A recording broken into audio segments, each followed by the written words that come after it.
Yes, I'm Amy Burkett. So how do you replace an event that brings in $50 million a year? Well, Charlotte's finding out you don't, at least not right away.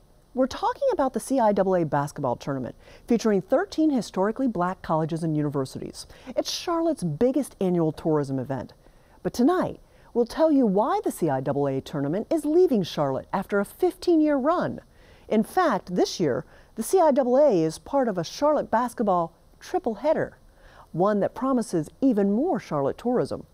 Jeff Sonia has more from the Spectrum Center. Yeah, if you're a basketball fan of any sort, next couple of weeks here at Spectrum Center are going to be fun, and if you're in the tourism business, it's also going to be busy. All because of what you might call Charlotte's back-to-back-to-back basketball bonanza. Right now, I'm talking about Kimba Walker! First up is the NBA All-Star Game weekend. This is the NBA's big event. Then comes the CIAA basketball tournament. The CIAA, it is the largest one-time event that we have here. Then the ACC basketball tournament. Again, getting really close to being sold out, so. Sold out is good. Sold out is great. Matt Allen is the general manager of the Hyatt House Charlotte, the hotel that's right next to Spectrum Center. So yeah, he's excited about what's happening here in Uptown during the next few weeks. It's very intense for those days that they're here. And very profitable, I would think, for the industry, too. Yep. Yeah. But when the music here in Charlotte finally fades, Allen is also concerned about what happens in Charlotte after the next few years. You're really going to see a big difference. There's not going to be a lot going on. It's going to be very slow. Baltimore scores a huge sporting event. Luring the CIAA from Charlotte to Charm City. The tournament has actually brought in about $50 million a year in tourism dollars to Charlotte, and Baltimore city leaders are hoping that they can do the same. Thank you, thank you, thank you. We added special sauce to our bid because we thought you all needed a little more flavor to get you all excited about being in Baltimore. So Baltimore, let's get ready. Yep, Baltimore's ready to take away Charlotte's $50 million a year signature event.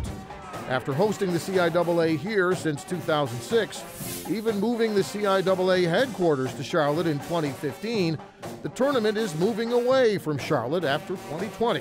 No wonder Baltimore celebrates. So thank you so much for being courageous and pushing this to happen. That's CIAA Commissioner Jackie McWilliams at the Mayor of Baltimore's news conference, explaining why the CIAA is choosing Baltimore over Charlotte. So Baltimore, you stood out as a place that will allow us to fulfill our mission. You match exactly what we talk about. Charlotte, meanwhile, apparently not such a great match anymore, at least not to CIAA fans. Based on the surveys and what we saw, there was probably 60% of our fans that responded said they'd like to see the tournament go somewhere else. McWilliams says one problem is how much it costs. All those CIAA fans from all those CIAA schools paying what they feel is top dollar for Charlotte's CIAA hotel rooms. I think fans still are not confident that they're getting the best rates. I mean, you're here for 7 days, maybe 6 days. So I think the opportunity to revisit what hotel rates are is a big, big piece for them. McWilliams says Baltimore's promising cheaper hotel rooms than Charlotte for CIAA supporters, plus more scholarship money than Charlotte for CIAA students. And then there's the arena. You know, the Thursday, Saturday we knew was a big deal for us. And so to not have access Thursday through Saturday changes the scope. Here in Charlotte, the CIAA was forced to move some of its events from the Spectrum Center uptown to Bojangles Coliseum on Independence Boulevard. When you continue to split and have to bus people over to another venue, it gets a little bit more complicated. And we'll have Baltimore to ourselves, the venue, everything. All you need to do is get there. An event like the CIAA, you've got your attendees that are coming here, and some of them, they want to see something different. They want to experience new and exciting things. When you've been coming here for 13 to 15 years, when everything's all said and done, it's kind of like, I've been there, done that. Now, if you've not been to a CIAA conference, it's more than just basketball. But just because Baltimore's offering the CIAA something different, something, maybe better, McWilliams says it doesn't make the decision to leave Charlotte for Baltimore any easier. It just happened so that they came with the game, and they're going to provide our fans a unique opportunity. We're excited about what it could look like. Are we a little nervous? Absolutely, because it's change for us.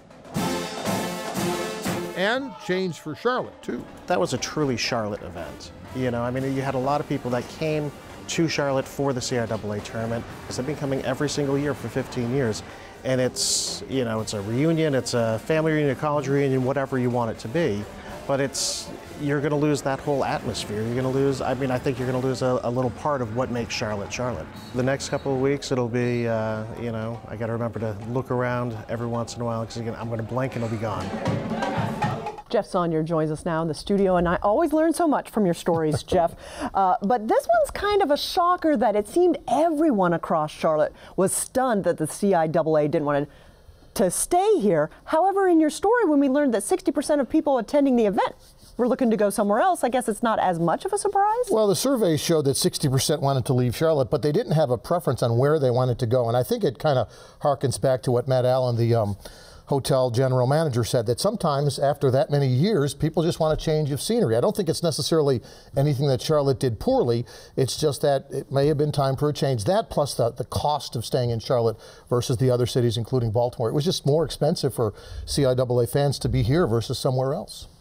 Talk to us a little bit about that loss of economic impact to our area. How do we replace something like that? I don't know that you replace it, and that's one of the problems. It comes during February, which is traditionally the lowest time of the year for tourism, so it was really a bonanza for us to have it for so long. But as you look at the industry, finding events of that size, of that magnitude for that time of year are tough, and that loss of an event can impact a lot of people. A hotel might lose 5 or 10 employees because of the loss of revenue, but you multiply that by 30 uptown hotels, and you're talking about hundreds of people that potentially could be out of a job if they don't find suitable replacement for that kind of business that they lose in February. So let's talk about the fact that the contract with Baltimore is only for 3 years, from 21 to 23. What are the odds that we might get it back after that? That's wishful thinking, I think. There will be an opportunity to go back out to bid, but just like the opportunity Charlotte had all those years, they will give Baltimore, assuming it's a success, an opportunity to extend. So that 3-year contract could turn into a 4 or 5-year contract. And then, everybody tosses their hat back in the ring. It's a lot easier to keep something you have than it is to get something you don't. And that's really what Charlotte is facing right now. They've done such a good job. They've kind of designed the template for other cities. Baltimore just kind of came in and outdid Charlotte at Charlotte's own game. Okay, well, we'll have to wait and see how it all turns out. Thanks so much.